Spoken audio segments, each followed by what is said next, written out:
there and welcome to another gluten-free and yeast-free baking video. How are we doing today? Today I'm going to be making some gluten-free simple carrot cake cupcakes.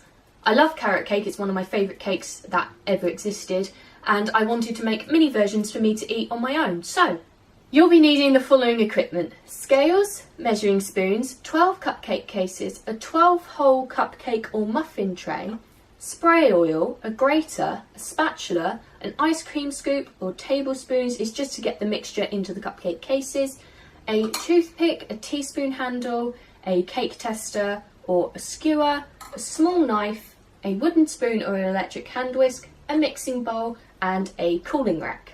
You'll also be needing the following ingredients: 150 grams of butter softened to room temperature, I like to use lactose-free butter, 150 grams of light Muscovado sugar, 2 medium-sized eggs beaten, 150 grams of gluten-free self-raising flour, half a teaspoon of ground mixed spice, 75 grams of carrots grated or finely grated as I've chosen to do them today, and 75 grams of walnuts chopped. This is totally optional, you don't have to put walnuts in, but I find that they give it an extra crunch.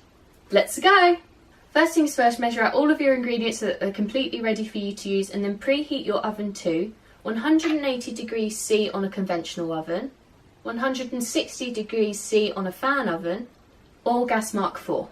To prepare your tray, all you have to do is fill all the cavities with cupcake cases. So, to get that done and out of the way for you, let's do that now.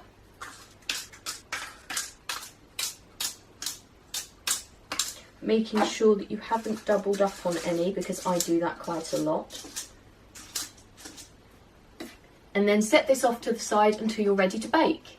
Now that you've done all that prep work and your oven is preheating, the first thing we have to do in actually making our lovely cupcakes is mix together our butter and our sugar. So, place your butter into your mixing bowl.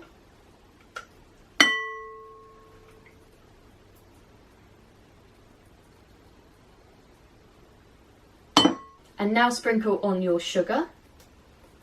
Sprinkle, sprinkle, sprinkle. Well, you can't really sprinkle with this sugar, but never mind.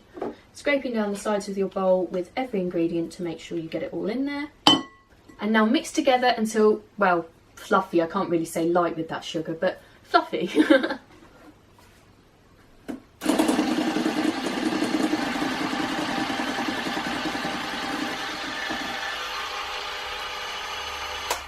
Now that that is all mixed together, just scrape down the sides so that when you next mix in your eggs, you don't leave out the butter on the sides of the bowl.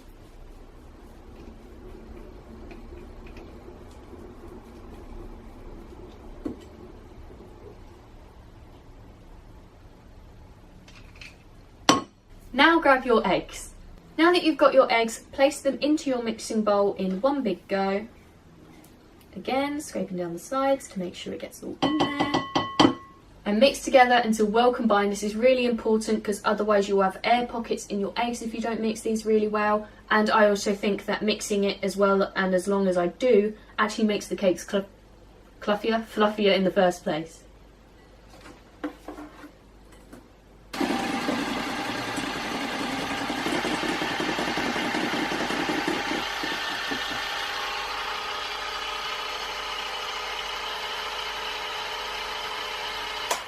Now that that is fully combined, grab your gluten-free self-raising flour and your ground mixed spice.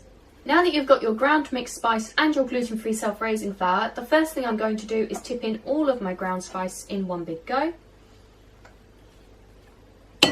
And now mix that in until it's fully combined, and then still mixing, add a little bit of your flour at a time, mixing all the time until your mixture is well combined. So you need to be over here.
that is done, scrape down your ground mixed spice bowl, or plate as I've chosen to use, and do the same for your flour bowl,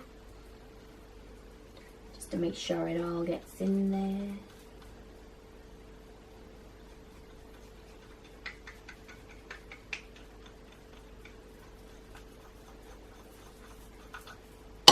And scrape down the sides of your mixing bowl.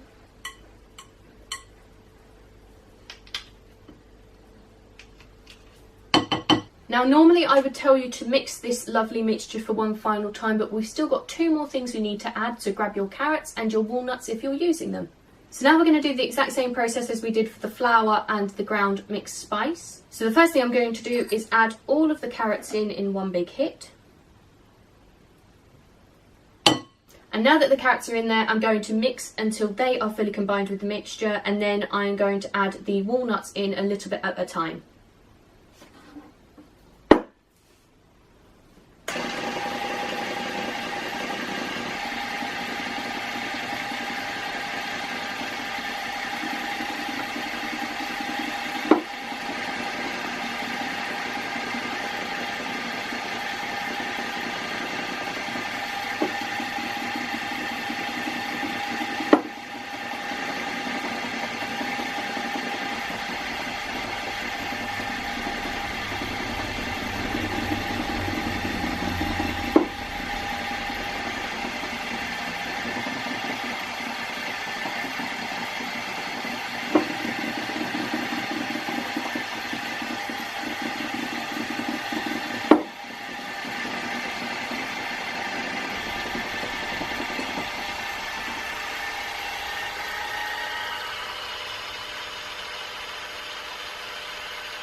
Now that that is done, scrape down your carrot plate or bowl.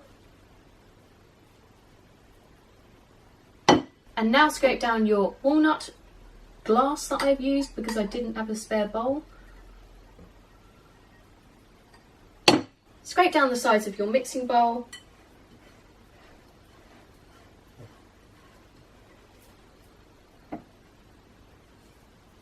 And mix one final time for good luck.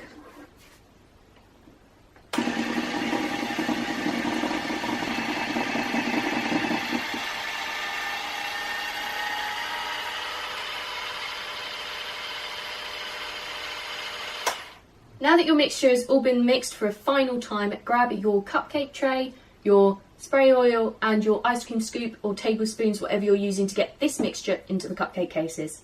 Now that you've got your cupcake tray, your spray oil, your ice cream scoop and your spatula and of course your mixture, it is time to start placing your mixture into your cupcake cases.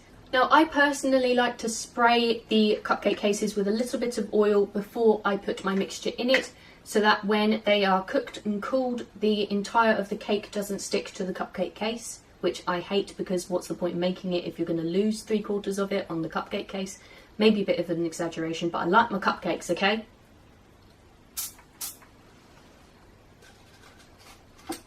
And there you go.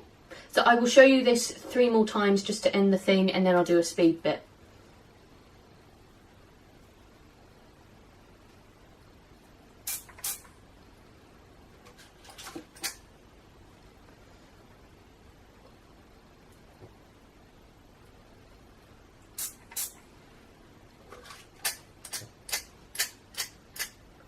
Let's put everything down.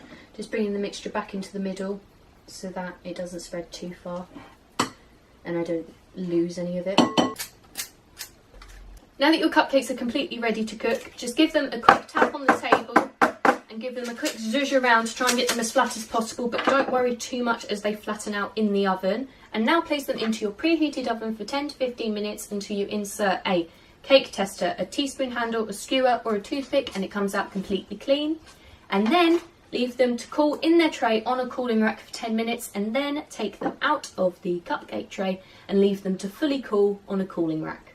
And that is it. I hope you have enjoyed this video. Don't forget to check out all the links in the description, as I love them all and wouldn't put them there if I didn't, including the recipe for these lovely cakes and my shop where you will find all the flour and equipment you could possibly need for this recipe. If you do make these at home, don't forget to tag me on Instagram and use the hashtag bakingwithvickiie, which I will put in between my hands. Leave in the comments anything else you'd like me to make gluten or yeast free, as I do both. And finally, don't forget to like, comment and subscribe if you want to see more, and I will see you next time. Bye! Well, I guess I better try this now because it just smells amazing. Hang on. That is so good.